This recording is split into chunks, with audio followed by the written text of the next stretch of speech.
Bismillahirrahmanirrahim. Assalamualaikum warahmatullahi wabarakatuh. Alhamdulillahirabbil alamin. Hamdan yuwafi ni'amahu wa yukafi'u mazidah. Ya Rabbana lakal hamdu kama yanbaghi li jalali wajhika wa 'azimi sultanik. Asyhadu an la ilaha illallah wahdahu la syarikalah wa asyhadu anna Muhammadan abduhu wa rasuluh. Allahumma sholli ala Muhammad wa ala ali Muhammad wa barik wa sallim. Bapak Ibu sekalian yang dirahmati Allah, alhamdulillah pada sore hari ini patut sekali kita panjatkan rasa syukur kita kehadirat Allah Subhanahu wa taala karena kita masih diberikan limpahan rahmat dan nikmat yang luar biasa kepada kita, di mana kita diberikan nikmat iman, Islam dan juga kesehatan, termasuk juga nikmat yang sangat besar sekali adalah kesempatan di mana kita bisa melaksanakan ibadah di bulan Ramadan ini. Mudah-mudahan ibadah kita, sholat, puasa dan juga ibadah-ibadah yang lain diterima oleh Allah Subhanahu wa taala. Bapak Ibu sekalian, salah satu nikmat yang luar biasa yang diberikan oleh Allah dalam kondisi pandemi ini adalah kesehatan ya. Jadi kalau kita sekarang dalam kondisi sehat, itu adalah termasuk rezeki yang sangat besar dan juga nikmat yang luar biasa. Karena itu Bapak Ibu sekalian, kita perlu sekali untuk mensyukuri nikmat sehat tersebut. Bagaimana cara kita mensyukuri? Yang pertama adalah dengan cara kita memanfaatkan kesehatan tubuh kita untuk semaksimal mungkin mengabdi kepada Allah Subhanahu wa taala. Apalagi di bulan Ramadan ini adalah kesempatan yang sangat baik sekali bagi kita untuk memaksimalkan ibadah kita kepada Allah. Syukur yang kedua adalah kita menjaganya. Bagaimana agar tubuh kita tetap sehat ya. Bagaimana kita menjaga kesehatan kita agar kita tetap sehat di bulan Ramadan ini, apalagi di masa pandemi Covid ini. Yang pertama adalah masalah makanan kita ya. Jadi Rasulullah sebetulnya sudah mengajarkan banyak hal ya kepada umatnya, kepada kita, bagaimana tips untuk kita bisa tetap sehat ya. Yang pertama adalah masalah makanan atau gizi yang masuk ke dalam tubuh kita. Dan masalah makan ini memang dalam Islam sangat diperhatikan ya Bapak Ibu sekalian. Seperti dalam salah satu ayat di surat Al-Baqarah, fal yang dzuril insanu ila ta'ami. Hendaklah manusia memperhatikan apa yang dia makan. Hendaklah manusia memperhatikan apa makanannya ya. Jadi masalah makan ini bukan sekedar kebutuhan kita ya, tetapi ketika kita makan sebetulnya itu kita melaksanakan salah satu perintah Allah ya. Dalam surat Al-A'raf ayat 31 insyaallah ya. A'udzubillahi minasyaitonirrajim. Kulu wasrobu wala tusrifu. Makanlah dan minumlah, tapi jangan berlebihan. Innahu la yuhibbul musrifin. Karena sesungguhnya Allah tidak menyukai orang-orang yang berlebih-lebihan ya. Jadi yang pertama yang perlu kita perhatikan agar kita tetap sehat adalah masalah makanan kita. Makanan kita bagaimana yang kita siapkan ya, menu makanan kita sudah sesuai dengan kebutuhan kita atau tidak gitu ya. Di masa puasa ini untuk masalah makan otomatis adalah yang kita perhatikan saat buka dan saat sahur ya. Jadi saat buka kita harus menyajikan menu yang tentunya sesuai dengan kebutuhan kita ya. Jadi jangan berlebih-lebihan. Karena kalau berlebihan nanti malah jadi tidak sehat gitu ya. Termasuk juga untuk sahur, pada waktu puasa kita juga harus melakukan sahur ya. Untuk sahur ini kita harus menyiapkan menu paling tidak ada unsur proteinnya ya. Jadi untuk makanan ini sebetulnya juga sudah ada panduan ya di dalam Islam, dalam surat Al-Baqarah ayat 168.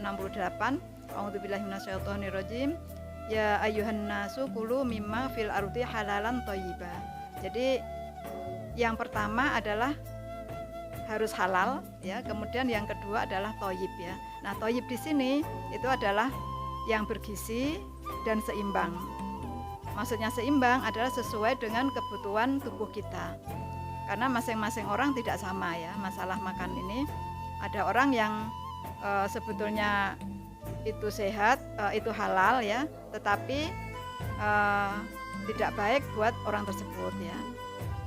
Ada juga makanan itu halal dan bergizi tetapi ternyata dilarang, misalnya seperti itu ya. Makanya harus thayyib itu adalah sesuai dengan kebutuhan masing-masing dari kita.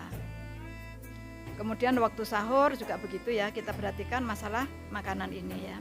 Makanan yang thayyib itu yang bagaimana ya, harus memenuhi unsur-unsur kebutuhan gizi.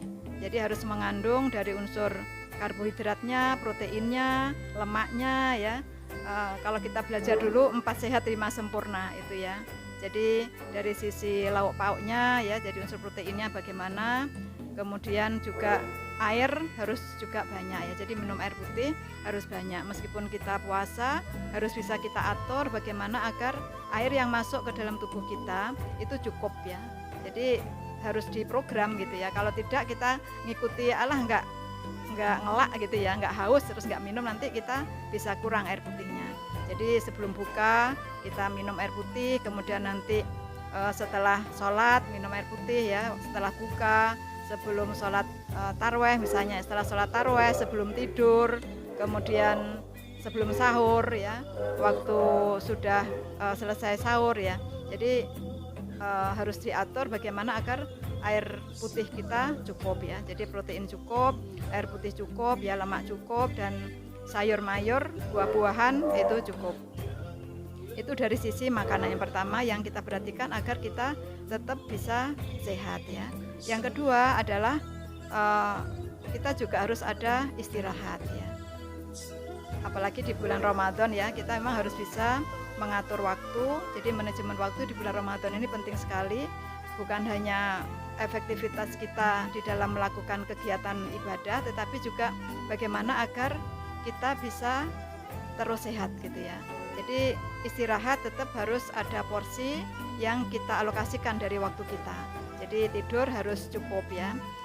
Meskipun ya mungkin tidak bisa seperti di luar bulan Ramadan ya, karena untuk ibu-ibu terutama kalau malam kan tidurnya pasti akan terkurangi untuk menyiapkan sahur keluarga gitu ya. Tapi pada siang hari bisa juga nanti ditambahi, misalnya tidur siang walaupun cuman mungkin setengah jam ya bisa. Kemudian di samping istirahat yang cukup itu olahraga ya, meskipun puasa gerak itu juga penting ya untuk menggerakkan seluruh tubuh kita supaya peredaran darah kita lancar ya, entah mungkin jalan pagi ya atau mungkin senam ringan ya, itu juga masih sangat dibutuhkan gitu ya untuk menjaga agar kebugaran tubuh kita itu tetap terjaga. Kemudian yang berikutnya yang tidak kalah penting ya, bagaimana kita berusaha menghindar dari penyakit ya. Menghindari penyakit artinya kalau memang kita tahu ada orang yang sakit ya kita jangan mendekat gitu ya, dan kita sendiri harus melindungi, apalagi di musim Covid ini ya, anjuran-anjuran dari pemerintah itu harus kita lakukan ya. Jadi misalnya kita pakai masker ketika keluar ya, terus kemudian juga sering cuci tangan ya, itu penting sekali ya untuk menjaga kesehatan kita ya. Kemudian juga yang berikutnya, kalau kita sakit segera berobat ya. Dan yang terakhir adalah dari sisi spiritual kita, itu penting sekali ya, karena kalau kita melakukan ibadah dengan baik ya, kemudian kita dekat sama Allah, itu insya Allah akan membuat kesehatan jiwa kita bagus ya. Kalau jiwa kita sehat, insya Allah itu nanti akan berdampak kepada kesehatan kita baik rohani maupun jasmani ya. Jadi saya kira itu Bapak Ibu sekalian ya, secara singkat bagaimana kita mensyukuri kesehatan kita dengan memanfaatkan sebaik-baiknya untuk ibadah kepada Allah. Yang kedua adalah bagaimana kita bisa tetap menjaga sehingga kita tetap dalam kondisi sehat ya. Mudah-mudahan dengan kesehatan yang prima kita bisa melaksanakan ibadah Ramadan ini sampai akhir nanti dan diterima oleh Allah Subhanahu wa taala. Saya kira demikian, kurang lebih ini mohon maaf. Mudah-mudahan bermanfaat. Wassalamualaikum warahmatullahi wabarakatuh.